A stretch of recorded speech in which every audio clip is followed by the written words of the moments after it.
Welcome back to the Cruise Dynasty Podcast. Back at it again, man. Just doing what we do. We on that redraft content. Got the crew with me tonight. And man, I just couldn't wait to get back on. I had to sit out last episode and it killed me. But I'm in the process of moving and shit. I got my main man, my partner in crime, Craft Man in the building. What's going on, Craft Man?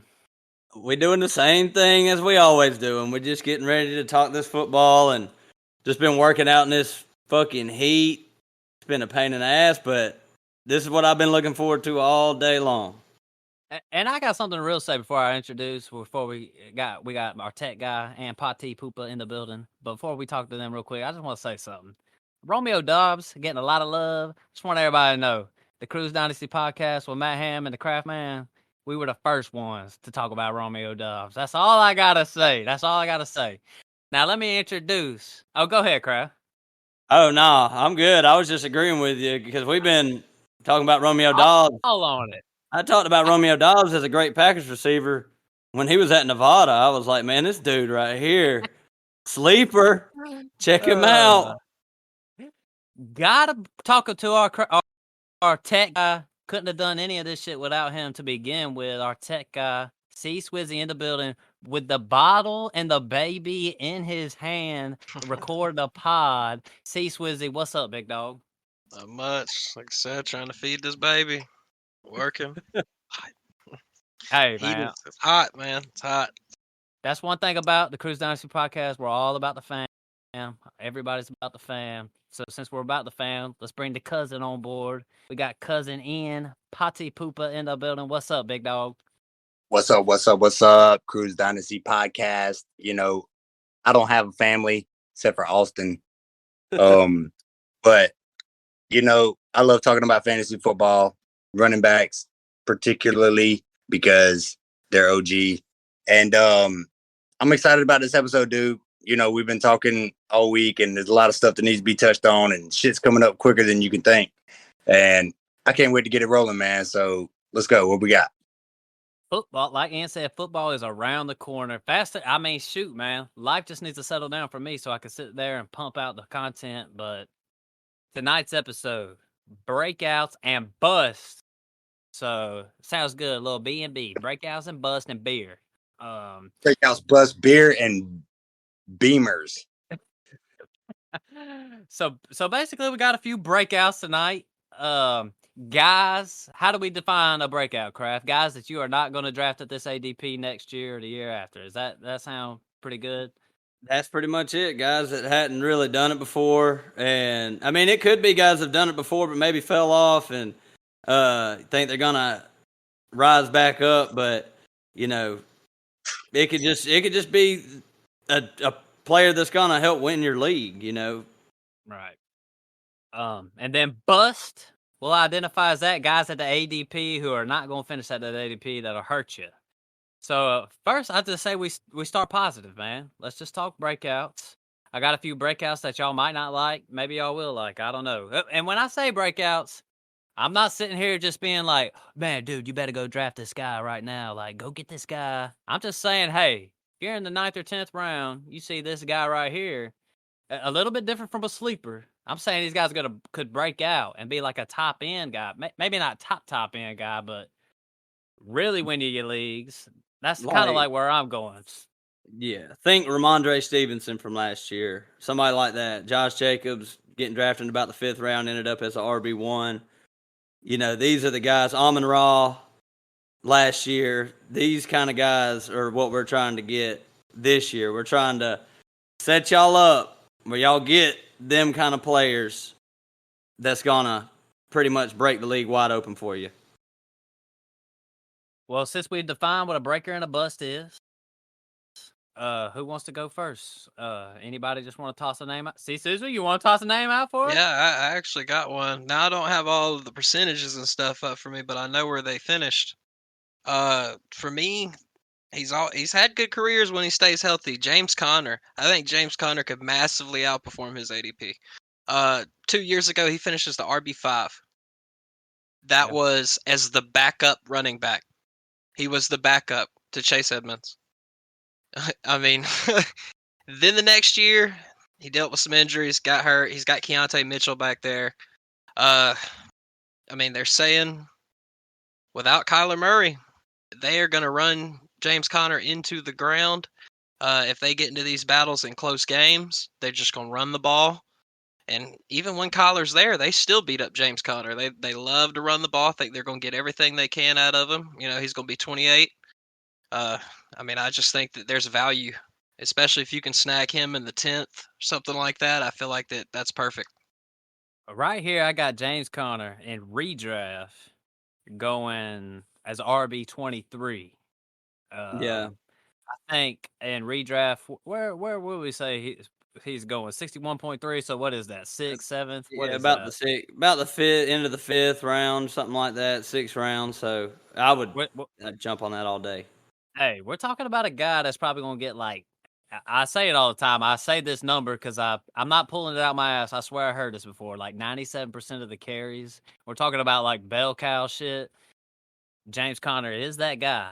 And heck, and I've been saying in Dynasty Leagues, if you're a competing team, you can get James Conner for kind of cheap from some players. Now, not from Chris. You're not going to hit up Chris and go get him for cheap. You can get him cheap from some guys. I'm with you, though. I agree. I mean, James Conner for sure has potential to go out there and have a top. What do you say, Kraft? I mean, I know we didn't rank him high all the time, but I mean, I would definitely take James Conner. Go for it, Kraft. Yeah, I mean, I came up with the stat when we were talking about running backs a couple episodes ago, and running backs that got over 250 touches in last year, none of them finished outside of the RB18. So if you think James Conner is going to get the 250 touches, you're probably going to have a guy that's going to be at least a solid RB2, and he still has the upside to be a RB1, very high end RB2 in the 6th round. So are you telling me you got to have over 250 touches to be in the top 15? There was only one running back that didn't get 250 touches last year that finished inside the RB18, and that was Tony Pollard. So you got to have right around 300 to be at the top. Okay. Yep, opportunity, baby. Ian, go ahead. What you think about the James Conner? James Conner, man, yeah. I've been skeptical about James Conner in years past, and I think he is primed to have a breakout, man. That's a good little pick over there, Chris. And he's kind of coming into his own. You know, he's there by himself. He's the bell cow back. The team is not really one of the ones that you jump up and down about when it comes to points per game or rushing yards per game or anything like that. But James Conner is hungry, man. He's one of those runners that gets out there and just is a dog. And I think that's a good little pick for a breakout, man. He really could do it. He's been flirting with it here lately. I don't know his exact stats, but hey, if it's either now or never. I know this at the end of the year last year. I think Kyler was out, Colt McCoy, and McSorley was in. I don't know how many games, but I hear the stat all the time. X amount of games. He was like the RB4 to end the season through those games. Big time. James Carter. Hey, and this, I know that we ain't doing this part of the episode, but Keontae Ingram, handcuffs. Go grab him if you know. Sucks, just in case. dude. He is awful. Just in case Connor goes down. He's a terrible player. Terrible. No, that's I ain't crazy even worried talk. about handcuffing. I've got James Conner in both leagues. I ain't worried about no handcuffs. If just in case James Conner ain't playing, man, I don't even want the backup, dude. I don't even want him. I'm not even worth playing. I'll find another player to put in there. Yeah. Well, shoot. Since Chris brought up a running back, I only got one running back on my breakout list, so I'll just go ahead and throw him on out there. And I'm going to throw my man out there, Damian Pierce, in the building. I know Ian going to like that one as my breakout. So, Damian Pierce right now going as the RB18. And let's just think about it. Hold on. Let's just think about this just for a little bit. Preseason tells us this man Damian Pierce is going to be the bell cow starting running back. Or I guess we all knew he was going to start. I know people like Crabman previously was talking about Devin Singletary might cut into his word, get some of the receiving game. They're saying Damian Pierce, he losing weight, getting involved in the receiving game. We'll see how it goes. My only question is if the offense is going to be super sorry. What's his name? CJ Stroud does not look that good. That's the only thing I'm going to say. That's the only reason I'm skeptical. Other than that, Damian Pierce, breakout, I think he could easily beat his ADP at RB18. I see my man Ian take him in like the 4th round of a redraft league half PPR the other day. So go ahead, Ian. You go ahead and say what you got to say. Yeah, man. Let me talk about Damian Pierce, man. So this guy, I picked him up in Dynasty last year, as a rookie. And I wasn't sure about it, but I grabbed him.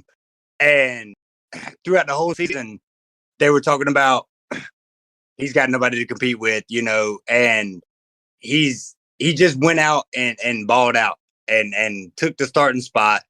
And in my eyes and in the eyes of a lot of other people, he was a shoe-in for the offensive rookie of the year, man. He was really balling out, and then he got hurt and missed like 3 or 4 games.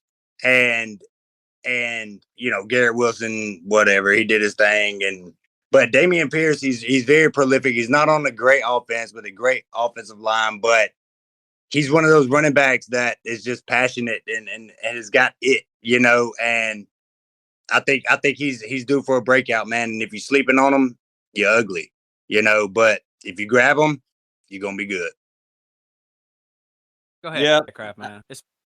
I've done changed my mind about Damian Pierce. I thought Devin Singletary might be a thing, but this last preseason games, Damian Pierce sat when the starters sat. Well, actually, he sat the whole first preseason game because they didn't want him to get injured. And Devin Singletary was out there a lot. And then in the second preseason game, Damian Pierce was running with the starters pretty much every single snap, and Devin Singletary was nowhere around. The only thing I was worried about... Here was the starter at Buffalo, he was nowhere to be found. I thought he was all right, but I mean, I'm on Damian Pierce now, just based on what I've seen out of the preseason. And I know a lot of people don't really like to pay attention to what happens in the preseason, but one thing that I do like to pay attention to is who's on the field with what team. If they're on the field with the first team and how they're treating the backup running back. So, like through last year, Damian Pierce was the RB15 from weeks 2 through 12. So he was very good on a terrible offense. He wasn't really that prolific in the passing game, which I actually expect to go up. He was actually on the field on third downs in the preseason game too. So I could see Singletary eating into that third down work, but third downs don't always mean that much for the passing game. So I like Damian Pierce. I had to raise him up in my rankings. I don't know if I'd say a breakout because where he's going is probably where I think he's going to finish. I can't see him finishing in like the top 10, but just because that offense is going to be so bad, and I like CJ Stroud, but Houston's still going to be a dumpster fire. All right, Crap, man. Toss us out. Go ahead, Em. I got Houston. So every year I pick a most improved team. And that's Houston for me this year, man. I had the Cardinals a couple years ago. Last year I had Jacksonville. And I think I'm right with Houston this year. We're going to see. Toss us the name out there, Crap, man. All right. I got to talk about my guy, Jahan Dotson. Yes, sir. Don't even boo. This guy is super talented. He went in 2022 NFL draft, 16th overall pick. He's just good and he's underrated. Last year he got hurt, but in the games that he played, he averaged more points per game than Drake London and George Pickens, and he's going behind both of them guys this year. He's going almost 3 rounds behind Drake London this year. And you could say, oh, well, Sam Howell's a quarterback. He's not that good. Well, shit, Desmond Ridder ain't that good neither. So Jahan Dotson's going to eat. He from weeks 13 through 18, after he got done with his injury, he had a 24% target share, which is up there with the big dogs.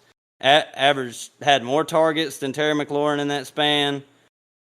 Everybody thinks that McLaurin's the one and he's the two. I think it's more of a 1A, 1B situation. And Jahan Dotson's, this is going to be his breakout year. All right, Yeah, crap, dude. man. I'm sorry. Let me interject right quick. I'm looking at his yards per catch, dude, and in that span, 13 through 18, week 13 he had 10.8, 14 they had a bye week, 15, 26.2, 12.6, 12.3, and 24 in week 18. That's pretty good. Crap, man. To go on what you're saying, Jahan Dotson is going in half PPR is going as the wide receiver 38. That's insane. I mean, totally insane. And look, I'm buying into the whole thing, Washington. We're gonna talk about Sam Howell in another episode, maybe.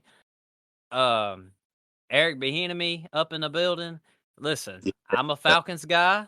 I'm giving Ritter a chance. I'm just looking at it right now. It feels like Sam Howell's way better than Desmond Ritter. I'm just being honest. I feel like people are starting. It looks like it. Yeah, and I'm starting to buy into Sam Howell. And you know, the only reason I really was kind of off guys like Sam Howell and Ritter was because Craftman, we did a crunch the numbers episode on quarterbacks, and those quarterbacks not drafted in the first round stank. So I was kind of backing off. But when you see Sam Howell, the man looks like he can play. Now it's just preseason. But Jahan Dotson, also I want to say Terry McLaurin going down with turf toe. That's an injury that's going to linger. That's going to be a whole 17-game injury right there. Julio full year with turf toe, and he was out of games, like never knew when to start him, dude. And that's a terrible injury because it's one of those that maybe they'll be all right this week or maybe they won't. And so yeah, that's. I think me and Kraft did an episode. Maybe it was maybe it might have been the Crew vs. Twitter episode, and we talked about Jahan Dotson a little bit, maybe. Or maybe it was some other episode. But me and Crap Man, we're in on Jahan Dotson. I feel like not a lot of people are catching on to this guy yet. So, Chris, anything to say about Jahan Dotson? You just sold his ass, so I sold him. I sold him in one league, and then I kept him in the next. Should have sold like hedging him. But I did flip Jahan Dotson for a second. I bought him for a second and a third, and I flipped him for a first and a second. Hell yeah. Two to Kraft Man. That's dynasty playing right there. And I actually think that it's a good move. I know we talked about it on an episode before that Kraft knew that I probably wasn't going to take anything less than a first for Jahan Dotson. I mean, I think this dude is going to vastly outperform his ADP. Redraft, dynasty, whatever. I mean, 1A, 1B. And honestly, in a few years, I think Jahan Dotson may be the 1A and not the 1B. Man. I mean, if that turf toe, like you said, that lasts for a minute, that can be a bitch. That's like a shoulder injury, plantar fasciitis, stuff like that. Like that stuff lingers. And as soon as Terry McLaurin comes off the field, for any amount of time, Jahan Dotson becomes the go-to target. That ADP is insane, man. But when that happens, you got to think he also gets the coverage from your Jalen Ramseys and your D Slays and those number one corners, man. So it's really going to test them, and we're going to see, man. And the best test is what you see on that TV, what you see on that field, and what they're doing. I don't care what these stats say, how many yards you got, how many this, that, and the other. It depends on what you do on game day and what I see on my TV. Ian, toss us a name out there. You got a breakout for us? J.K. Dobbins. I like it. I'm worried about it, but he's primed for the breakout, man. I mean, he's 2 years removed from that injury. He's a little skeptical on it right now, but he's come out of college as a great top tier running back, and he's got a good offense around him. You know, plenty of people, they're not going to stack the box on him. And I really think, obviously always barring injury, he's going to be a breakout character this year, man. I mean, when he gets the ball in his hand, he is ridiculous, dude. He he makes people miss all the time, and I really feel like J.K. Dobbins is a really good breakout character this year, man. You're getting him pretty low. What's his ADP there, Austin? Let's see. He's getting picked around. I got it right here, Ian. I got in half PPR. He's going as RB20. As the RB20. So that's you know that's pretty far. That's pretty far down, dude. And I think it'd be a good little grab. It's a little sketchy because the injury is lingering, but I got the 2-year rule on lower body injuries, and he's 2 years removed. So if you can get him, I wouldn't say as your RB1, maybe not risk it, but low end RB2, high end RB3, J.K. Dobbins, run it. Go ahead. No, yeah. I mean, I'm one of the biggest believers in J.K. Dobbins too. In 2019, pretty much the last year, the Ravens had a kind of a bell cow running back. Mark Ingram finished as RB11. The Ravens, you just can't go on their rushing game the last couple years because everybody seems to get hurt. Dobbins got hurt. Gus Edwards got hurt. Even Justice Hill got hurt, all in training camp, like within a week of each other. They had to bring out Devontae Freeman, who actually had good fantasy value for a while there. I mean, you're talking about, I love running backs who have a good rushing quarterback as far as the lanes that they're going to be able to expose. I would not be surprised if J.K. Dobbins is a good bit over 5 yards per carry this year.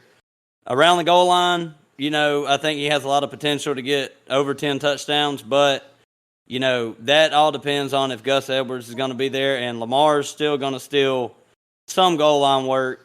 Lamar's going to have a handful of rushing touchdowns this year also. So I like J.K. Dobbins. I like where he's going in ADP. I'm right there with ADP on Dobbins, but I do agree that he has the upside to really break out. Do you think so? We talked earlier in the episode about to be an elite running back, you have to have that 300 mark. Do you think he's going to get that? I mean, 250 was the mark, but the 300 is like elite. I don't know. I don't know if he can get that because I do think Justice Hill is going to come in and Gus Edwards is going to come in a little bit, but he's just explosive. Like you can see like a Tony Pollard type year from him. He might not need 300 carries because he is explosive. He can break the long run, and he's just a great player. We just hadn't got to see enough of him. All right. My thing with J.K. Dobbins, I'm all in on J.K. Dobbins. Heck, I took him in the startup and have been disappointed for a couple years. And still, I'm rolling with J.K. Dobbins. Todd Monken's rolling in. Just got from Georgia, and what did they do at Georgia? They throw to the backs. In the NFL, he has a history of slinging a rock, and they throw the ball to the running backs. So basically, I'm saying is the Baltimore Ravens, the pace of play is just going to be faster straight up. They're working on getting the ball out, getting it going. That gives J.K. Dobbins more opportunity. So even if he doesn't hit that little mark of 250 that we've talked about, which I'm not sure he'll hit that, I'm just being honest. I think he'll get more receiving work. And I think if everybody's buying into the offense of the Ravens, which I am, I'm buying in. I like what the Ravens are doing. I like Todd Monken showing up. They're going to spread it out a little bit, give J.K. Dobbins a little more room to run. J.K. Dobbins to the moon. I'm all with it. But and with that said, I don't know if I can all the way say he's just an injury prone guy. He's really just one injury, had a hard time recovering from that injury. Yeah, I like Dobbins. Let me ask you this. So, on sleeper ADP, J.K. Dobbins is going right next to Kenneth Walker and Joe Mixon. Who would you rather have? And mainly between J.K. Dobbins and Kenneth Walker. I would go with J.K. Dobbins. And I like Kenneth Walker, but I'm with you. Yeah. I mean, I feel like that's pretty easy, man. He's due for it. It's either do or die this year with him. Chris, you want to chime in on Dobbins or you? Yeah. See, my thing with it's just to me, it's a shame we didn't get to see J.K. Dobbins play a lot with the old offense. I mean, the option plays that they ran for Lamar, these crazy runs with how much respect you have to give to Lamar Jackson to be able to make plays. And a lot of people have been like, "Oh, Lamar Jackson can't throw the ball." No. This dude played in the ACC. I promise you, he can throw the motherfucking ball, man. And he can sit in that pocket, sling that shit. He can. Once they switch this, I think it's a bit better PPR wise for Dobbins. Before, they ran that option style. That's, they were going to try to get touches to Lamar. They're going to try to get the ball out quicker whenever they crowd the box, so they run that blitz, dumping it straight off to J.K. Dobbins, and that just jumps straight up in fantasy value. All right, so fellas, this right here, I'm gonna go ahead and I'm gonna give you my next two because I'm gonna put them in the same boat, and I'll be done with my breakouts list, and I'll let y'all spit out all your breakouts. I put Treylon Burks and Rashad Bateman in the same group. I think of them as the same type of deal. I've been getting them both in best ball pretty low, and basically I can't sit here and throw out any analysis, especially on Treylon. I ain't throwing out no analysis on this guy. All I can say is these are first round wide receivers who've been unhealthy. So you can get these guys in the 10th round. I mean, I just saw Kraftman get Rashad Bateman in the 10th, and I went and got Treylon Burks in the 10th. The upside is there. I think you can get a breakout. I think even with D-Hop showing up in Tennessee, I think it's just a little bit different over there in Tennessee. I think these guys can catch the ball. Treylon can catch the ball and go. Rashad Bateman, he's just in a pass-heavy offense. First round, he's got the talent. He just can't stay healthy. Now, with that said, Zay Flowers is good as fuck. I've been in on some Zay Flowers from the get. Little Tyreek. So these are first-round guys that I like. You can get them real low. I can see them breaking out, but with that said, like maybe a little less on Burks, but Bateman, if this dude goes down this year, doesn't have a good year this year, Bateman, you need to just throw away to the side. Burks, he showed us flashes last year, but he needs to stay healthy. The passing offense, it's not going to be that heavy, so he's got to take those plays and he's got to do something with it, which I think Treylon could. Wasn't even a big Treylon guy, but I think it just fits his style. Those guys, you can get them in the 10th, maybe in the 8th and 9th, something like that. But those are good. Yeah, I like both of those. And I like Treylon more that DeAndre Hopkins is there. I was actually more out on Treylon before Hopkins came along because I just didn't think he was the type of alpha receiver that could demand all the targets. I thought he was more of a big play guy, get him running crossing routes across the field. They compare him to A.J. Brown. He's really not there. But if he can stay healthy, Ryan Tannehill with that play-action offense, they're going to take some shots. And Treylon should be that guy as long as he's out there and he's healthy. So I do like Treylon. And Bateman is just he's a former first-round type wide receiver. I mean, he was a very high prospect coming into the league, but injuries has kind of derailed his career so far, but he's still young. He's still 23, going on 24. And Zay Flowers, he looks great. But Lamar Jackson still said that Rashad Bateman is the number one receiver in this offense. So I guess we're going to see how that pans out. What you got, Ian? Yeah, man. So the only other breakout player that I have left that we haven't talked about is old DJ Moore for the Chicago Bears, man.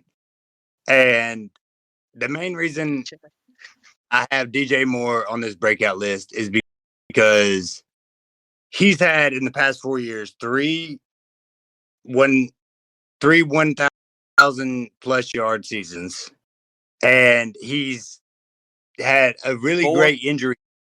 Huh? 4 1,000. 4 1,000s.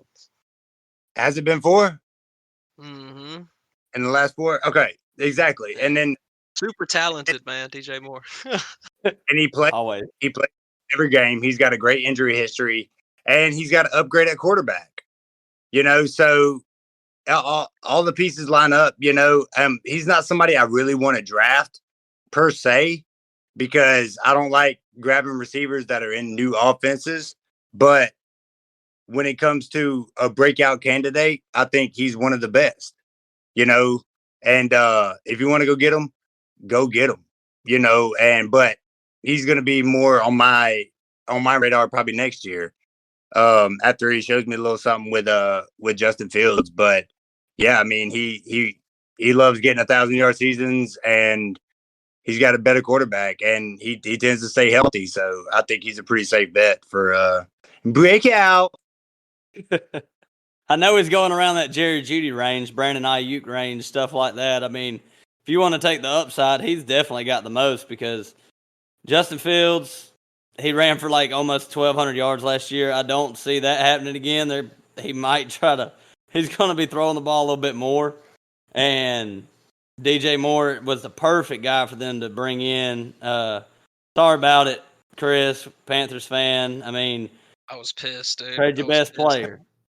Sorry, buddy. Dude, To draft Bryce Young, man. Bryce I don't Young. even think that he's a world beater, though. I really don't. I just think that we should have ran with Matt Corral and built that way. I don't know if I agree with that, but damn, dude, I love Bryce Young. Dude, the Panthers wide receiving core is like the worst. I mean, you better hope Jonathan Mingo is a freaking stud because DJ Chark is already hurt as usual, and Adam Thielen is 500 years old, and he's just not good. So I don't really know who Bryce Young is going to throw the ball to this year. What's going on with the NFC South, man? Let's interject and talk about this right quick. Like, it's a shit show. That's what's going on. It's a shit show. That's all you need to know. Exactly. I feel like we could put together a team in the backyard and we might be able to compete in the NFC South the way things are looking. Did y'all see what I forget who he was, but I think he's a safety for the Buccaneers, and he was talking about the division and stuff and how the Buccaneers were going to be bad, and he said, man, our division is shit. Like, it doesn't take much to win this division. Like, we can win this division, get in the playoffs real easy. Well, let me ask. All right, each of y'all give me who you think is gonna take that division, and then I'll go last. You know I'm saying Falcons. I'm a Falcons fan. I'm always skeptical of the Falcons. I just feel like we have the most talent. We just got to question that quarterback. Okay. I'm going New Orleans all the way. I can't see anybody else winning it but the Falcons. They made a lot of moves. If that offense start clicking, that just, it's going to take them a minute, but easy to win. It's easy to win. So we got 2 Falcons, 1 Saints. I'm going to go with the Saints too, man. I mean, I feel like that's the best team in that division too. And I agree. Atlanta is a young team, but I still think they got a couple years. They got a great offensive line, which could push them to taking that division because the men in the trenches mean everything in the NFL, and they don't get enough love. That's why I bought a David Bakhtiari jersey. Give this man some cred. Give these linemen some cred. If you don't have a good line, you don't have anything. So let's go. Crap, man. Any more breakouts we need to toss out? I know you probably got some. I mean, I got a rookie that we probably all will agree on. We didn't even got to get no stats to back this up. It's Jahmyr Gibbs, man. Jahmyr Gibbs is going to break out. He is going to be great. Detroit traded up to the number 12 overall pick to pick a guy who is more versatile, probably the most versatile back that's came into the league since Christian McCaffrey. I mean, the best pass-catching back. So they've said they're going to utilize this guy in the slot. Amon-Ra is good, but Jameson's out for 6 weeks. He is going to absolutely eat while Jameson is out. I can't see a way that this guy fails this year. Agreed.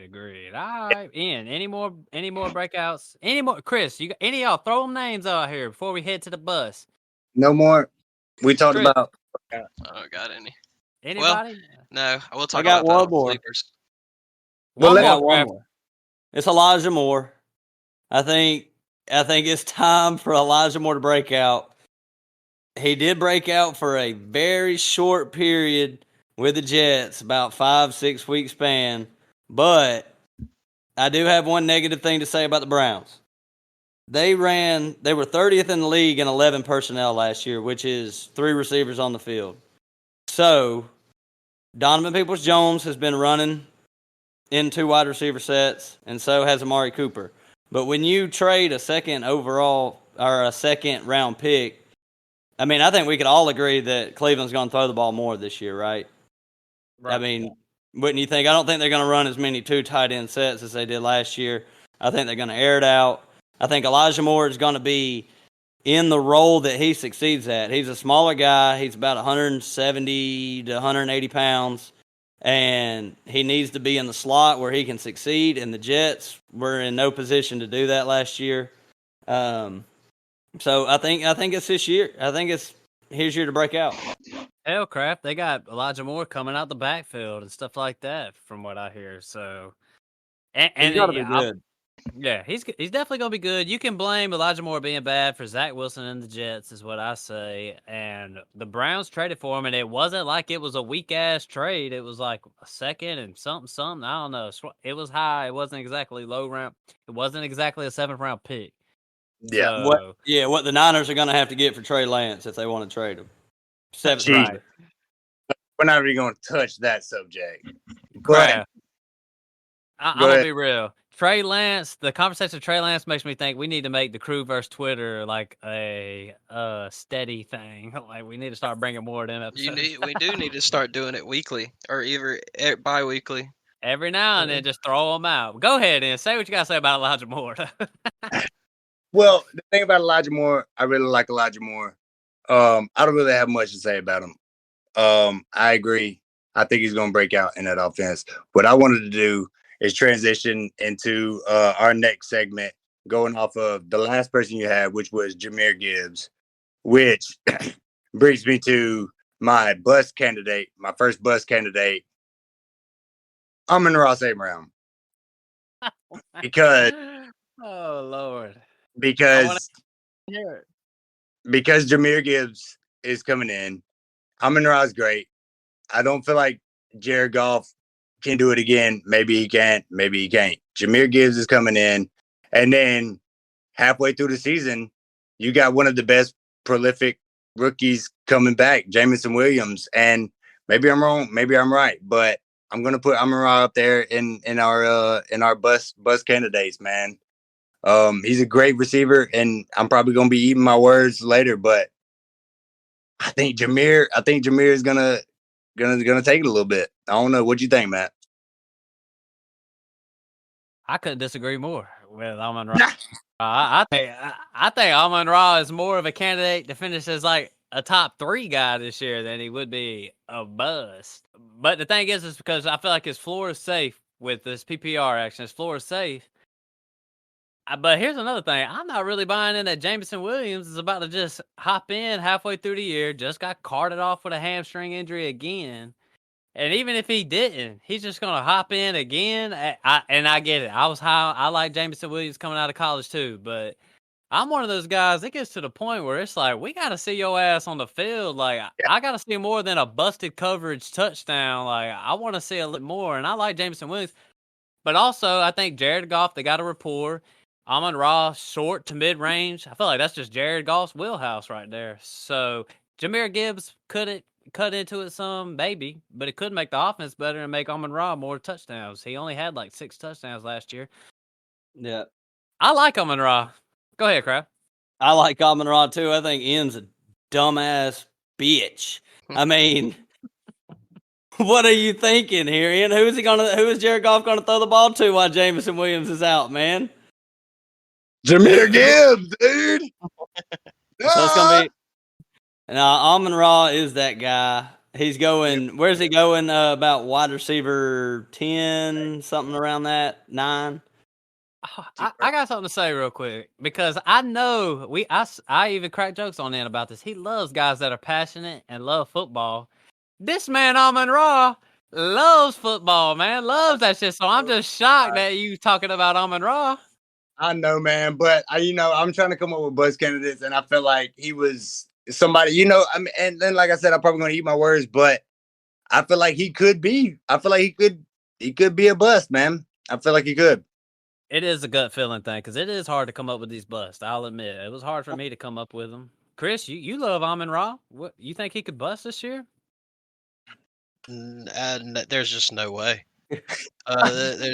To me, there's absolutely no way, and I'll be eating those words too because I traded him in the home league for something that I just settled for it, and but in our other league that we in, I kept him. So like I said in a group chat before, I was like, I'm hedging myself between these two leagues to see which of my hunches are right. But Let me this. I'm sorry, without Chris. Jameson Williams, man, like you said, there's reports that he's getting in fights at practice. He just got carted off again with another injury. I mean, to me, it just seems like, this dude's either hurt or he's just not happy where he's at, or there's just no way that this dude's just going to come onto the field and all of a sudden be, oh, this is clearly the number one guy. Amon Ra, what So, you got to say, Chris, Crap Man? you don't like when receivers and players get in fights in training camp? That shows heart and grit. I Heart mean, and grit. and especially like when you're fighting and then you end up on a cart after you fight and then go back to the locker room and then gamble on games. This dude does not care. He is going all in, like just like he did in his gambling. It was like pushing all the chips. He's like, I'm all in. Let's go. He didn't gamble. He did something that was less really offensive, but they had to make an example, and this guy is fast and he is crazy and he's the fucking Deshaun Jackson reincarnated, baby. Let's go. But here's the thing. Him, besides the deep threat, him and Amon Ra are very, very similar in their skill set. Very similar. Very true. I disagree. I disagree completely with Amon that. Ra, you disagree completely.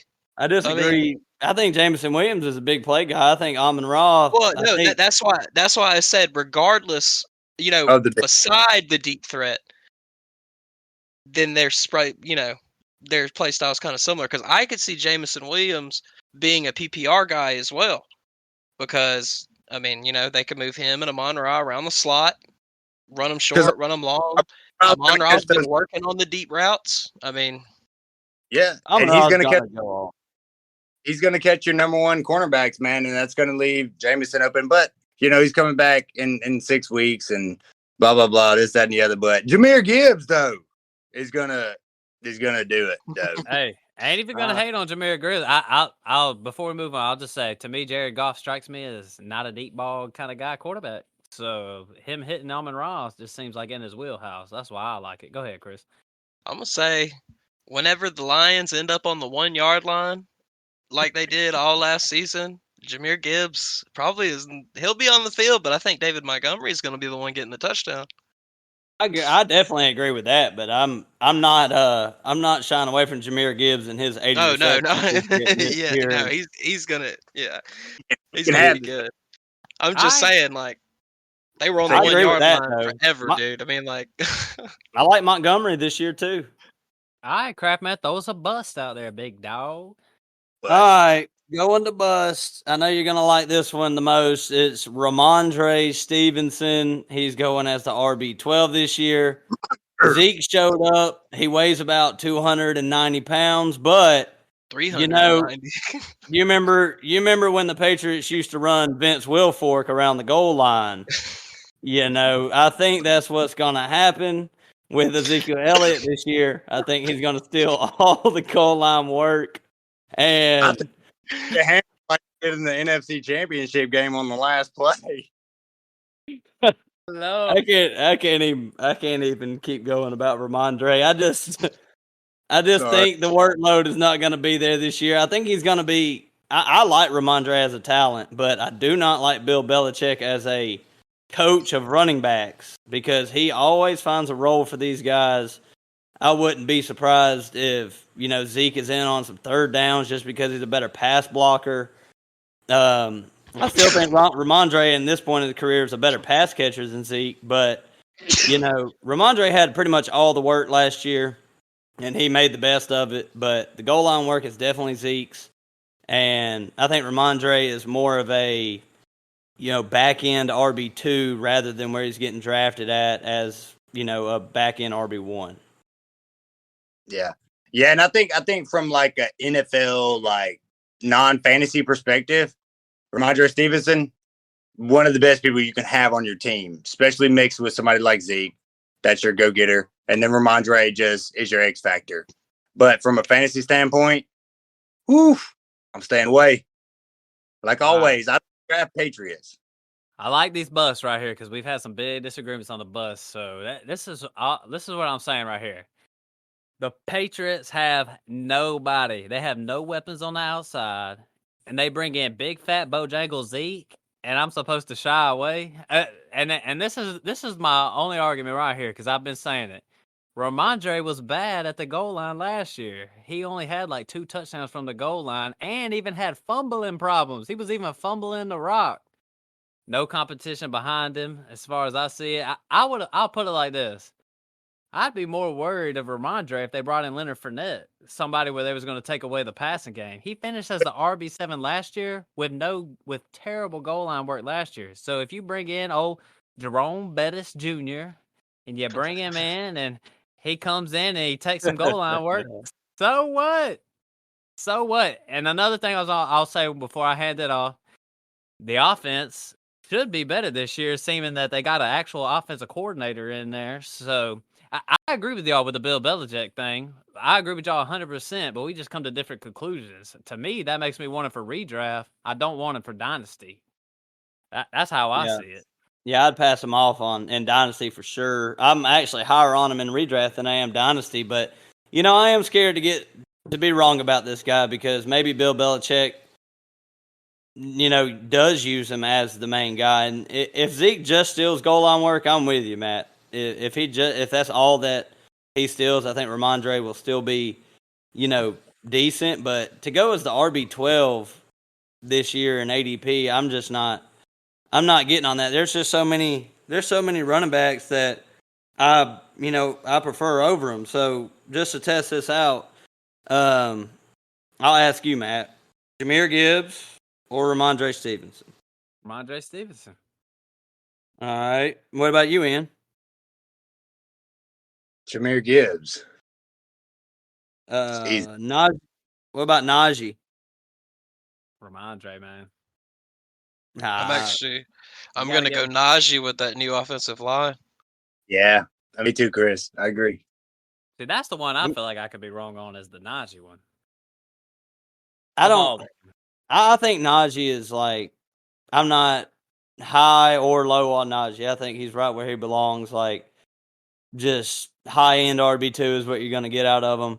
And last year, he was going at the end of the first round, and I think all of us last year on Najee were out at that ADP because we were like, no way he's getting the receptions, and that's not going to happen. Najee reception days are over; they're completely done. What you got in?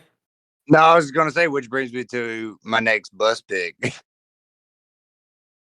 which is Najee Harris, dude. I mean, his like you were saying, his receiving targets regressed from 94 to 53, and he's only scored 14 touchdowns over the last 2 years, and his yard per carry are just under 4. I mean, he's been over 1,000 yards both years and flirting with 300 attempts. But like you said, I mean, his receiving targets are going down, and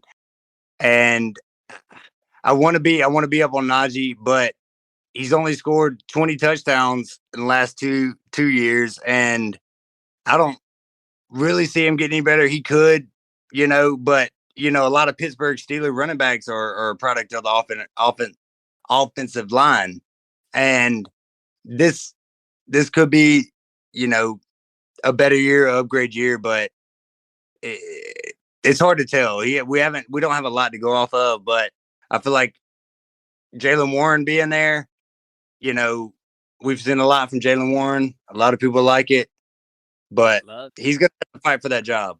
I think he's gonna bust. All right. Well, look, I said it earlier. I feel like Najee could be the one. I ranked him 17 in my list. I feel like he could be the one I'm wrong on. But I'll put it like this. I'm just starting to buy into the motherfucking Pittsburgh Steelers. I'm just being honest. I'm buying into old Kenny Pickett. I've seen him in They preseason. refuse to lose. I know it's just preseason, but it's like it's touchdown, touchdown, touchdown, touchdown. So I mean, I don't know. I'm starting to buy into the Steelers a little bit. Touchdowns means more opportunities around the goal line for Najee. I feel like I'll say this: Jalen Warren. They've been saying they're gonna get him involved. So I think you're gonna see. I ain't gonna say you're gonna see a split. I think Najee's gonna be clearly the guy. But they're definitely gonna give Jalen Warren some touches somehow, some way. So. How could you not? I mean, he's explosive. You know it. I know of people have probably heard this, but it's the Melvin Gordon Austin Eckler situation back in the day. Melvin Gordon's inefficient. Austin Eckler was very efficient, and it's just a matter of time before Jalen Warren. I wouldn't say he takes over that job, but he's going to take over the passing game. You know, he's going to get the most receptions on that team. And like I said, Najee's reception days are over. He's not going to get 80. What did he have in? I know you probably ain't looking at it now, but like 70 receptions that year with Ben. I mean, that ain't happening again, but the Steelers offense is going to be average. You know, probably they were almost dead last year in total offense. So they're going to be around, you know, the mid-range mark this year, and I think Najee is. I don't know how you could dislike Najee and like Joe Mixon all in the same breath, because I feel like they're the same kind of running back. The only thing I got Joe Mixon ranked ahead of Najee is just because the depth chart is worse. Yeah, and the team is better. And the team is better. And that leads us to Matt's bus pick. Yeah. Man, thank God. We're moving it on, man. We're Joe segueing, dude. Mixon. We're segueing today, guys. I love this one right here. That Joe Mixon. This is probably going to be one of our most controversial ones. Ramondre too. That's up there too. But Joe Mixon, man, dude, going up in the 4th round. And my main argument is we on the decline with Joe Mixon. We on the decline. We seeing it wrap in front of our eyes. I've said this once. I've said it twice. I don't think people realize how bad Joe Mixon was last year, because his season-ending stats say he's the RB10 last year. The man scored 58 points in one game. That's not exactly normal. Like 5 touchdowns, that never happens. So I did the math. I sat here and calculated it right in front of the crew. I did the numbers. If you take away that 58-point game last year, he only averaged 10.9 points per game last year in fantasy points. That's RB26. He's going, and his ADP this year is RB15.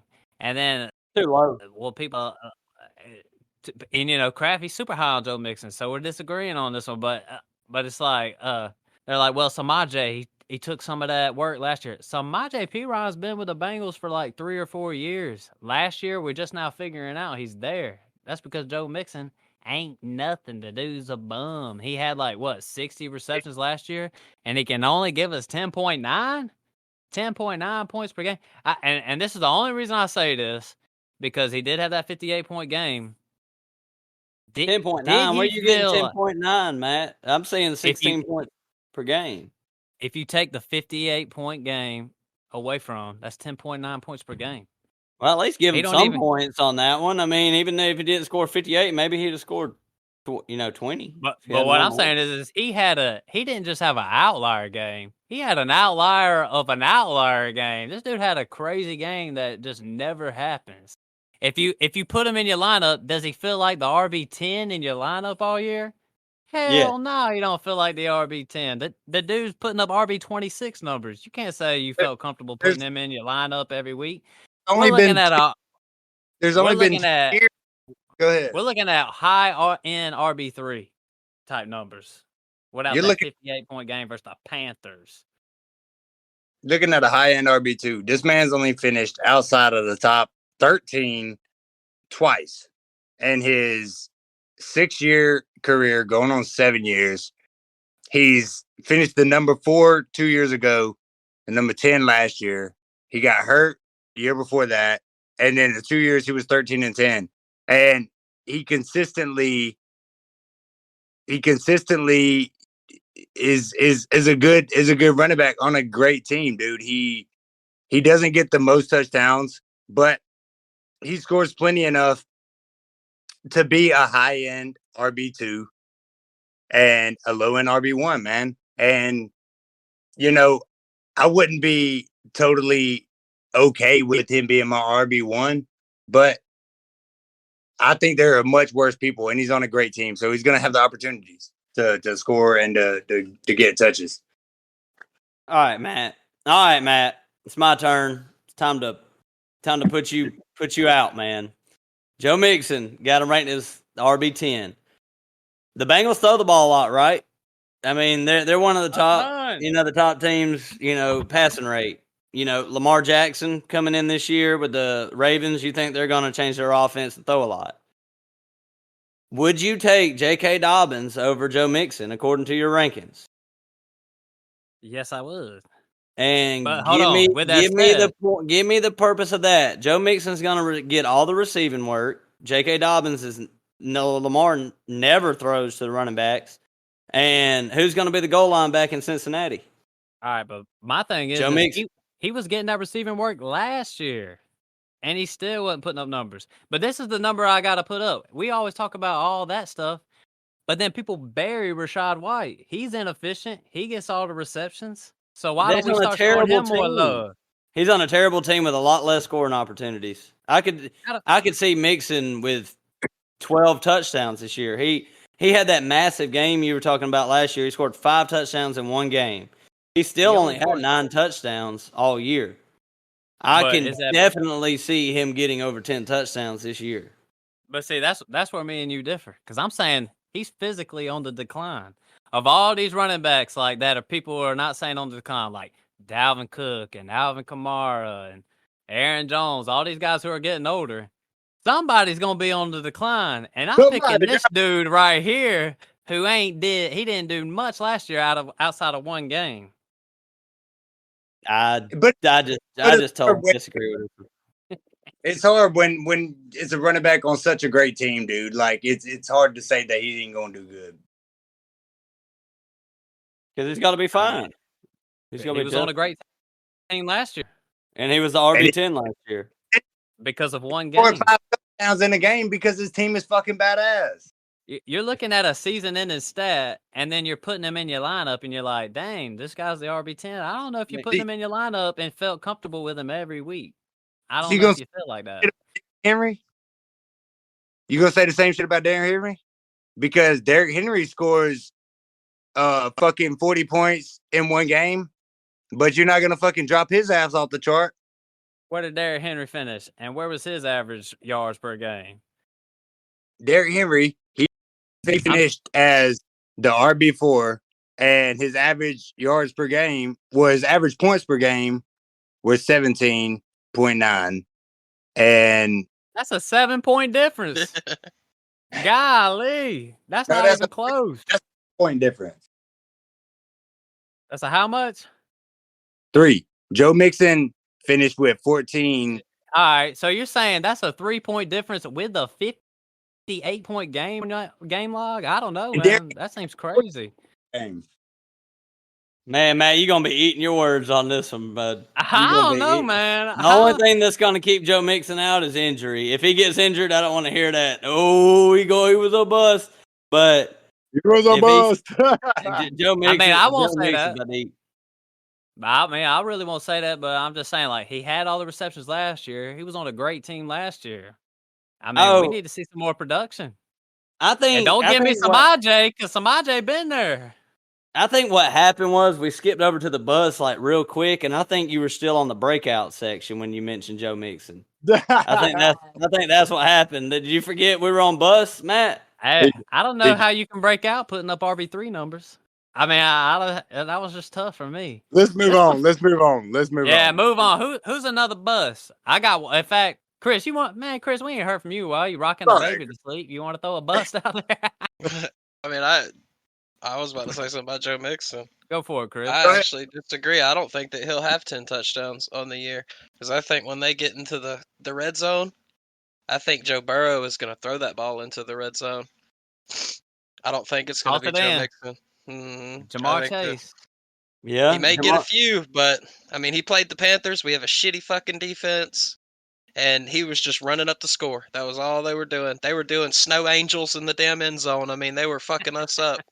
I And mean, how could y'all possibly think that like a top 5 offense in the league with a bona fide goal line running back is not going to score touchdowns? Oh, why didn't you do what it last about year? what about the Bills' backfield? Their top No, bona fide offense. Josh Allen is different than They Joe don't have Burrow. bona- Let's not even go Nah, there. Joe Josh Burrow is a Allen is a cold, goal line cold running. man. Why would you not run Josh Allen at the goal line? Had a top 5 offense with a bona fide running back. Buffalo has not had a bona fide running back since Shady. But what I'm saying is he was a bona fide running back last year. What the hell happened? Why He can't finished as score? RB10. Man, Because of let's one game. Because of All right. one game. Why Let's why can't y'all disregard one? Let me ask you Let- this before we move on. Is 58 points from your running back, is that normal? I got a good question for you. What shit fantasy player that you comparing Joe Mixon to is going to score 58 points in a game? You think Equanimous St. Brown's going out there scoring 58 points in a game? Nah. Good players, the only way that a player can score that many points in a game, they have to be pretty damn good. All right. What great player can score 5 touchdowns in one game and end the season with 9? That shit is impossible. That shit is impossible. But I'm saying he touchdowns. I'm saying he might not have that game, that 58-point game, but it's going to be more consistent throughout the year to end up in the same statistics that he had last year, which put him as the RB10. It might not be as inconsistent, but Joe Mixon was the RB10. Whatever way you look at it, it might come different this year than last year, but it feels like they played the Panthers and was blowing them out and was like, here, we'll give it to Joe Mixon might play the Panthers here and blow their fucking ass out, and he might get 75 points in the game. So is that what we counting on? We counting on that? No, our defense is way better, man. But hold on. Take away those 5 touchdowns in 2 games he sat out. That's what, 13, 14 games, and you only score 4 touchdowns, and you're great? I don't know, man. Okay, so I don't know. That was tough. I'm pretty sure when Will Fuller played with the Texans, man, he had a 30 and a 40-point game in the same season. That motherfucker's not even on a team. Derrick Henry goes off on the Texans every year. You're going to discount the games that he has when he goes off for 45, 50 points just because he had a great week? Joe Mixon is not, but Joe Mixon is not Derrick Henry, though. But Joe Mixon is RB10. We're trying to compare him and that's why I got him ranked. I got Derrick Henry above Joe Mixon. I agree with you there. Derrick Henry is definitely better, but Joe Mixon is a value in this draft. He'd be a value if you could get him where Kamara's ADP is. How about that? I'd be happy. I like low end RB2 is what I would say. I don't know if I would agree with Matt at RB3, but RB2. All right, let's go to the low end RB2s then. Chris? Let's do that. Let's go to this. Do it. Point them out. Cam Akers or Joe Mixon? Oh, well, Joe Mixon in that situation. That's tough. Dalvin Cook or Joe Mixon? Joe Mixon. Come on, man. I know y'all ain't saying Dalvin. Kenneth Walker or Joe Mixon? Kenneth Walker. Man, you point out a lot. Come on, make it tough, Craig. Come on. I'm taking Joe Mixon over Kenneth Walker all day. James Conner or Joe Mixon? Joe Mixon. You got the Bengals offense. Nope. Come on. Nope. You got to think. You guys are not thinking about being on a team that is a winning team is so much more prolific. I mean, people like Dameon Pierce and this, that, and the other. Like, you on a bad team, like you can make it do. But we're talking about somebody who is a proven veteran in this league on a team that is going to make it to the AFC playoffs, if not the AFC championship. And my rebuttal to that would be he was on that same team last year and he didn't do it. He couldn't do it, man. He had one game. He was on that same powerful offense, top 5, Joe Burrow with the best AFC playoffs. He was the RB4 the year before that. That's and 2 years ago. I'm saying he's on the decline. he's on the decline. Well, he was the RB13 and the RB10, and he got hurt in 2020, and in 18 and 19 he was the 10 and the 13. Then he was the So 4, and then he was the 10. Like, so we going back to 18 and 19 where I probably had him up high, and we're gonna try to justify 2023 season? I don't know. but That's 5 years ago. you saying he's on the decline? That's like saying it's like saying Aaron Jones is on the decline. Like, yeah, you want to feel like they're on the decline, but I mean, if you look at it technically, Aaron Jones is on the decline from his RB2 seasons. He's Where on you the got him decline ranked? from Where that. you got him ranked, Matt? What Joe RB Mixon? you got him ranked at this year? Joe Mixon. I don't know, but I ain't got him at. I ain't got my list on him, but he ain't ADP 15. That's crazy. Taking Joe Mixon at 15. that's crazy. You had him. Out I your think you mind. had him at 20. I think you had him at 26, right? Was it 26? I don't even know. Well, 26 where he was last year outside that 58-point game y'all love so much. Well, the RB 26 was AJ Dillon last year with 770 rushing yards. That's And tough right there to be couple compared to touchdowns. AJ Dillon. I mean, you just Well, sold let's AJ Dillon for a first round pick. You think you're gonna sell Joe Mixon for a first rounder right now? let I me don't know change about that. the subject. What do y'all feel about Jonathan Taylor? Where is he? A boom, a bust, a breakout? What? All right, listen. I was saying he was a bust if you're taking him up high, but his ADP starting to drop. So I don't know. I'm starting to try to buy the dip. But if you're acting like he's the RB, I don't know, mid to first round pick, like I feel like he was a couple months ago, I would say he's a bust. Yeah. What you say, Kraft man? I mean, I really don't know how to put it with Jonathan Taylor. I'm so used to talking about Joe Mixon now. Can't name any other player, but I don't know because I really don't know where he's going to be at if he stays with the Colts, which I imagine. I have no idea what's going to happen, but if he stays with the Colts, I think that his ADP is a little too high. But this man could go to the Dolphins. If he goes to the Dolphins, I'm all in on his ADP. All in on his ADP. If he goes to the Bears and screws my Khalil Herbert up, I'm all in on him. So, it's kind of TBD with Jonathan Taylor right now. But I would say, with the contract dispute and everything, I'm avoiding all that situation because there's a lot of players that are going around his ADP that I like better, like Tony Pollard or, Jameer Gibbs. I would probably take him. Joe Mixon, I think I like him a little bit better.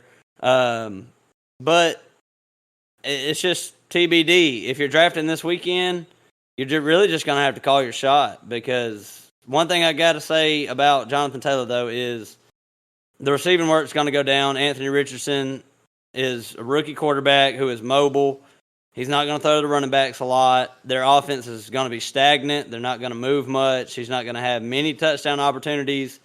But I do see a high rushing yardage for him if he stays with the Colts. I could see, 1,400 rushing yards.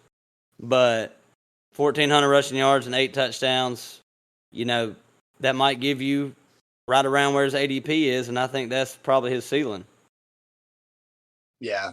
Yeah. I mean, I think Jonathan Taylor definitely needs to fall to the second round. If you get him in the late second round, it's probably where he needs to be right now. And as I've told, Austin before, I feel like Jonathan Taylor is a year or two away from being elite Jonathan Taylor again.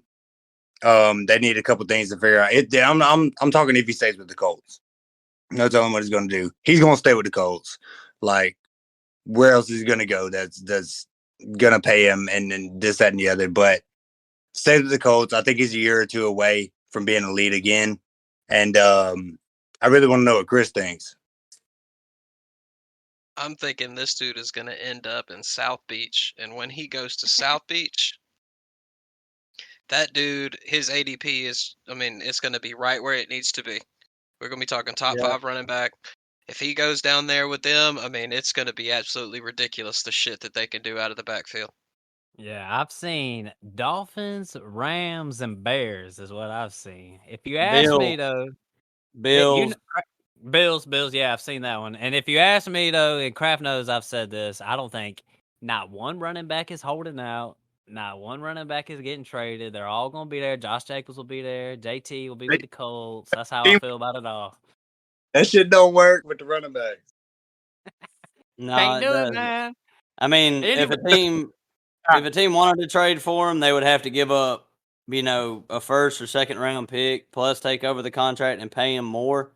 So you're talking about paying Jonathan Taylor Yeah, $16 million a year for 4 years, I and don't then see trading a anybody second. giving up a first round pick. We traded Christian McCaffrey and couldn't even get a first round pick. It's got to be a contending team. Like, I was about to say, I'll say this: if I was the Bills, I fucking do that shit. I'm Yeah. just being honest. That's about it. Any of those teams that are just like straight up going Oh, for it. Chiefs, fuck it, I'd do it too. yeah. It's a price to pay, but any more busts? Let's throw some more. Trey Lance. Let's get some. Yeah, he's a bust. Hey, I'm all with that. The biggest bust. I got one that we will all agree on, and we can stop going at each other's necks for so long. It's Michael Pittman. I like going at your neck. Kraft makes it fun, man. I know you do, but we're just gonna have to calm down for a minute with this one. We agree too much, man. We do agree. And I don't know. Sometimes I hold my tongue on some shit that you say, and it's just like, oh man, start dishing it out. Don't do that. I mean, I guess we do. I guess we do need to start dishing it out. But wait, hold on, real quick, Kraft. Is the stuff you hold your tongue on? Is it when I get political? No, we try not to get too political on the podcast, but anything you say political, I pretty much agree with. So let's go, Brandon. Go ahead, Kraft. I'm sorry, man. I ain't got to say that much about Michael Pittman. I just think that he is a very talented wide receiver that's getting misused in this offense. Like, they brought in Alec Pierce, who's a big play. Like, he is a downfield threat, which Michael Pittman, I think, succeeds in. They're using this guy as like a Keenan Allen 9 yards per reception type receiver. And they bring in Josh Downs, he can't do nothing but run out of the slot and have, he's not a big play guy either. So I think Alec Pierce has kind of stole Michael Pittman's role. And I just don't think Anthony Richardson's going to throw for, 3,000 yards this year. So he's going as the wide receiver 33 right now in ADP. And I mean, if you want to take him there, it's just no upside to me. Like, if you get him at wide receiver 33, are you going to be happy when he finishes at wide receiver 33? Because I'm not. Let me say this. So, just like the Bears when they drafted Justin Fields, were you wanting to take David Montgomery that year? I mean, David Montgomery's running back, but Justin Fields was like 10 times better prospect than Anthony Richardson coming into the league. His rookie year, he shit the bed. And that's just natural. You know what I mean? And they didn't run the ball. David Montgomery is a great running back, but he was just a few years too early. If he would have gotten to Chicago last year, he would have blossomed and been great. But he got there at a shitty time and a shitty quarterback. And when Justin Fields came in, it's about the same time Anthony Richardson is coming in right now, 2-3 years in. And are you talking about Jonathan Taylor still? I'm talking about Jonathan Taylor comparing him to David Montgomery. No? Oh, okay. Yeah, we were on Michael Pittman. We moved off Jonathan Taylor. That's what I'm talking about. What are y'all talking about? Well, here's what I'll say about Michael Pittman, and I ain't hating on Michael Pittman because I had him in my top 10 or 12 last year or something crazy. I like me some Michael Pittman, but sheesh. Listen, man, it's an Anthony Richardson problem for me. Like, if they're gonna use Michael Pittman as a PPR guy, I watch college football, man. We're down here in the South, man. College football is king.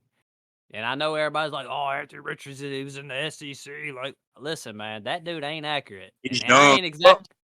I'm not going to sit here and act like he's just pinpointing. He's going to pinpoint these guys. If he hits somebody down the field, have at it. I could see that happening anytime. But is he going to hit Michael Pittman on dinking and dunking. I ain't buying that. He's just gonna run.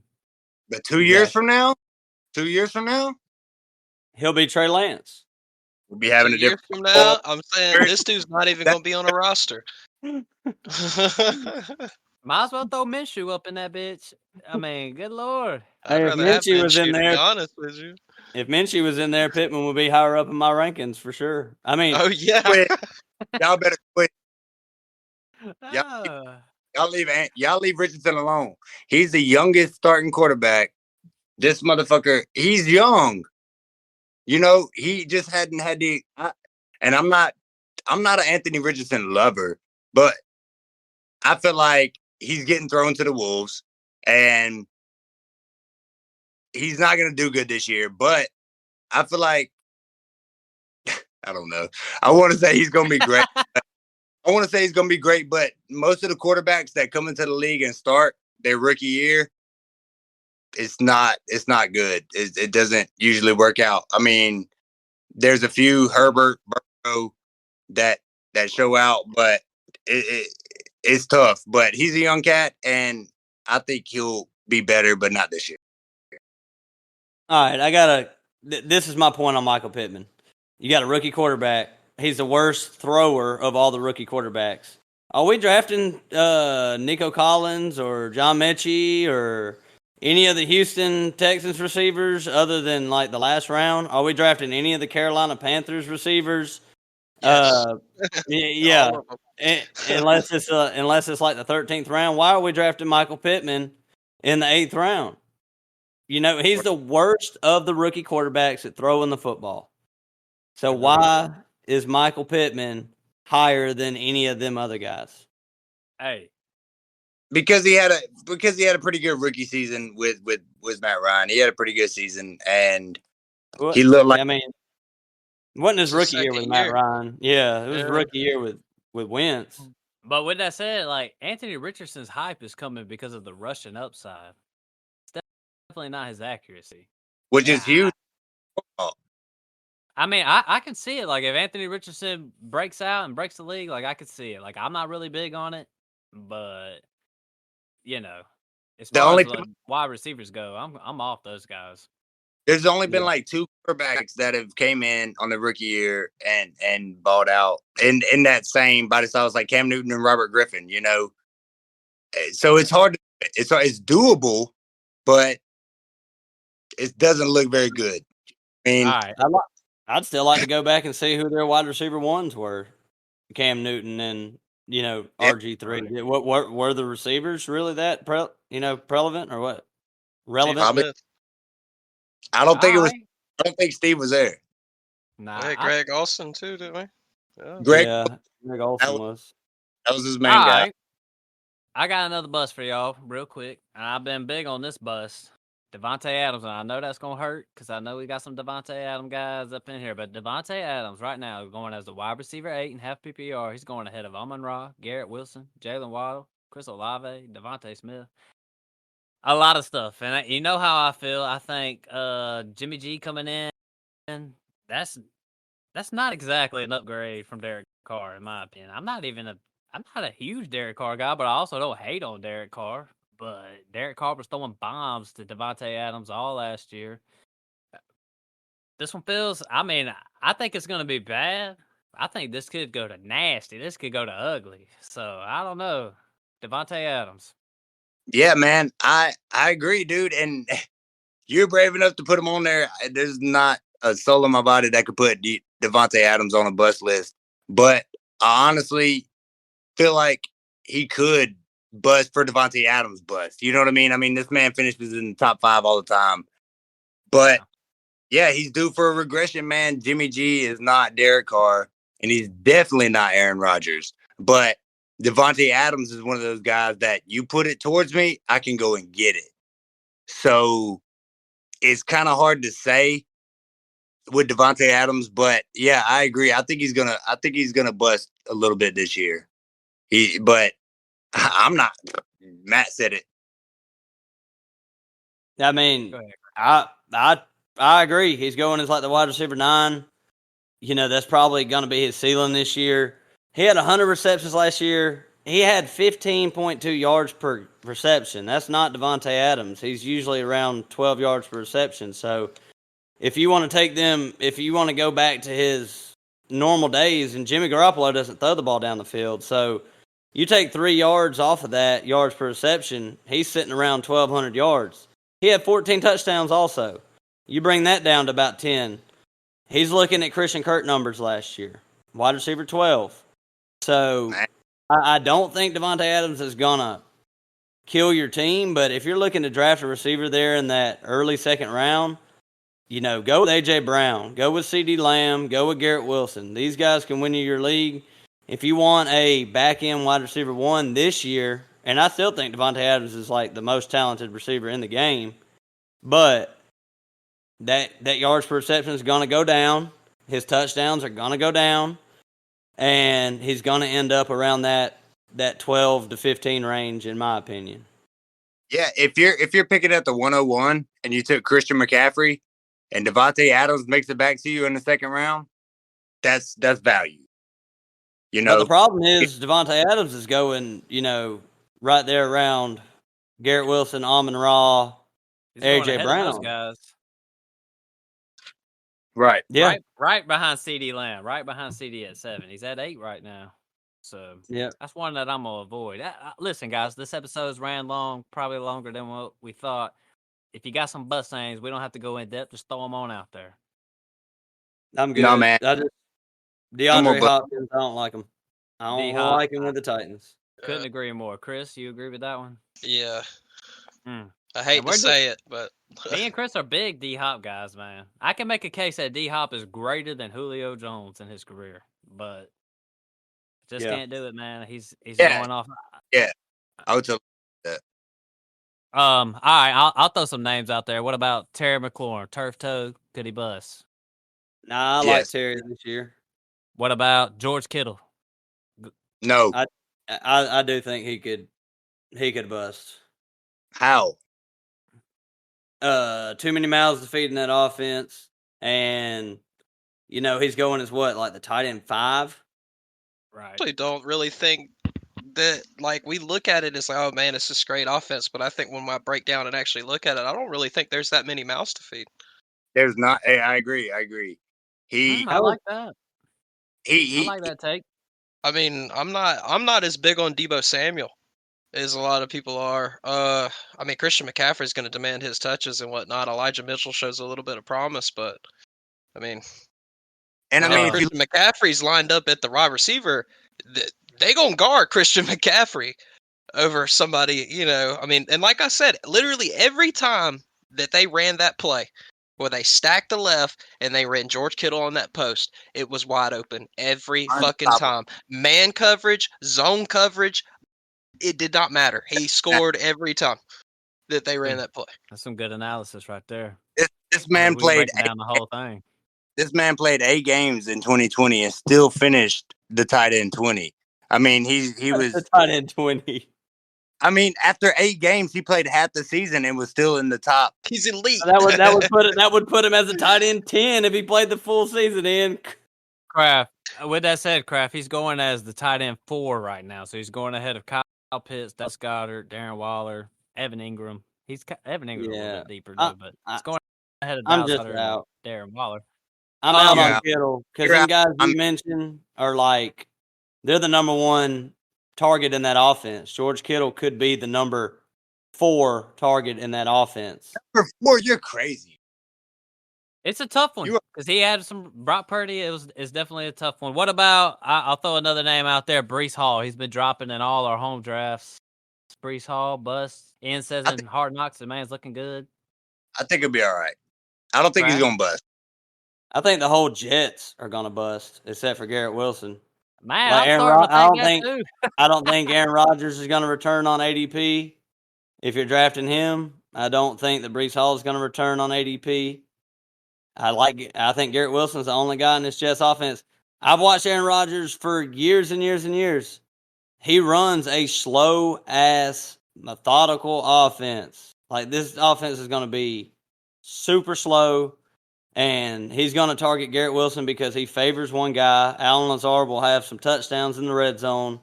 and then everybody else.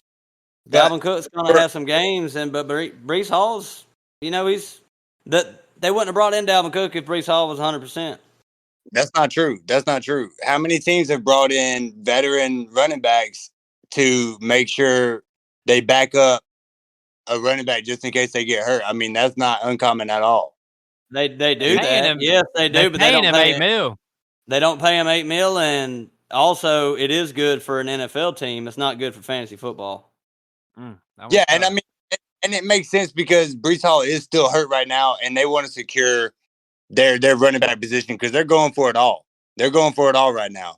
That's obvious, but they're not going to get there. I agree. They're definitely not going to get there, and I think they could be the biggest bust as a team overall. But if you really expected the Jets to win the fucking Super Bowl this year, you're ignorant because there's been very few teams that have been able to do that. I mean, going back, the Bucks did it with, they had a top ranked defense for 2 or 3 years before they got Tom Brady, and that's all they really needed was the quarterback. But I don't feel like the Jets are quite there. But I also feel like Breece Hall is one of those running backs that is got the talent, and healthy, he's going to be great. Dalvin Cook is there to make sure Breece Hall stays healthy. So Yeah. I'll put it like this: redraft wise, I'm worried about Breece Hall. Dynasty wise, I'm not worried even a little bit. I got one more name. One name. Chris, go. All right, Chris, go ahead, Chris. Throw him name. I got one that this is strictly redraft, and Dynasty it's completely flipped to me. Javonte Williams. I think that in redraft, if you're looking for a 1-year guy right here, he's coming off the ACL. Statistically, like I know Ian and Austin both have that 2-year below the waist rule. That ACL. I mean, you want to talk about something being agitated, him going out there.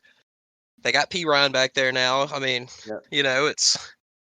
I think that's going to be one of them handcuff situations, and anything can happen with that, and you got to temper your expectations. In Dynasty, though, I feel like you need to go buy low if you can and sit on it. Or if you drafted him, just sit on it. Sit on it. Maybe even throw him in that taxi until you need him, But other than that, I wouldn't draft him in redraft. I'm with Chris. 6th round, something like that, Kraft? Is that right? He's going in the 6th round, something like that? The only reason I do think he's not going to be the Javonte Williams that we want to be, but where you're getting him in drafts right now, he's like the RB27, something like that. So, I mean, if he's healthy, I could see that Sean Payton running that. I think he's got the Alvin Kamara role locked down, and Samaje Perine is going to be that Mark Ingram. But, like Chris said, me and Ian got that rule. I'm not real high on Javonte Williams 1 year off a catastrophic injury. And we really been out on Javonte the whole time. Had that J.K. Dobbins injury, but it's crazy. Everything in the news is so positive about Javonte, and he even showed up in a preseason game. So it is wild. I'm with you. Redraft, I'm out on I would be out on it too. I haven't even touched him in best ball in redraft. I got one more name for y'all. One more name. I've been calling him the biggest trap in the draft, Alexander Madison. Hadn't seen him really do it yet. He has looked good as a handcuff role, but he's going where? 4th round, 5th round, Kraft? Do you know? He's going at ADP 58. They could they're gonna throw the ball so much, so I don't really see his rushing upside, but he could catch a lot of passes. That's the only thing. But go ahead, Kraft. What was your rule for a player to bust at the beginning of the video? Just tank below ADP, something like that. Could he?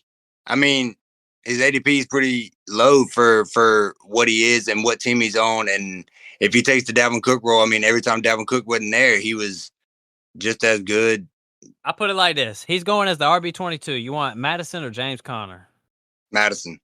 James Conner. Madison right now, but I'm still a little weary about running backs coming in. I'll put it like this. I kind of like him at ADP because he's going ahead of DeAndre Swift, Alvin Kamara, Dalvin Cook, Javonte Williams, stuff like that. So he could bust where I got him ranked. I got him ranked at what was it? You said RB22. I got him ranked at I got him ranked at RB 17, so he could definitely bust for me. Like, he's going behind Cam Akers. I'm definitely taking Alexander Madison over Cam Akers.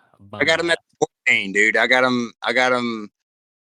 right under Joe Mixon, Aaron Jones, right above Damian Pierce. And yeah, dude, I think he's primed for a great year. I mean, it's not like he's just coming in and we haven't seen anything, dude. Every time Madison's on the field, we're like, I want to see more. I want to see more. And he's finally getting the chance to give us more. And it's a running back position. It's not like he's a wide receiver and he has to hope the quarterback's going to throw him the ball. He gets handed the ball and this man can make some changes. So I'm not saying he's a bust or a breakout, but I'm in the middle.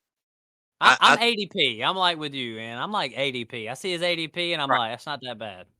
Yeah. But I think he was drafted as one of the top tier running backs next year.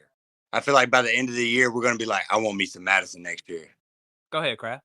I was just saying, I like him at ADP, like y'all said. I would like to draft him there, but we got to temper our expectations. Dalvin Cook wasn't but the RB11 last year. And Dalvin Cook's a better running back than Alexander Madison. I mean, Dalvin Cook had 264 carries and 56, I think 56 targets last year. So, he's going to if he gets all that Dalvin Cook role, you're still probably looking at RB2. I don't think there's any world where Madison is like top 5. I just temper your expectations when you draft Madison. He's just, I feel like he's just kind of safe.